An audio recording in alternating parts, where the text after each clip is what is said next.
Nadreen खबर है घोसपुर वाले इलाके में घोसपुर बरसा कच्चे जे गोठ मोहम्मद हयात ओगाई में हथियारबंदन की फायरिंग में 3 वीरन जो नौजवान सरदार उर्फ निसार अहमद ओगाई मारिजी वियो है।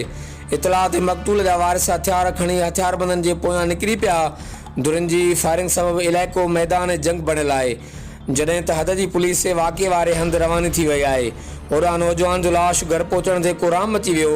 ज़रियनि खां मिलियल ॼाण मूजिबि मच्छी मारी तां अब्दुल ख़ालिक ओगाई ऐं मीरल ओगाई धुर में पुराणो तकरार हलंदड़ हो, जंहिं तां अॼु तकरार भड़की पियो। आख़िरी इतलाउनि ताईं वाक़े जो केस दाख़िल न थी सघियो, जॾहिं त वाक़े सबबि इलाइक़े में ख़ौफ़ ऐं ॾका वारी सूरत हाल आहे। रिपोर्ट महेंद्र लाल राजवाणी, घोसपुर।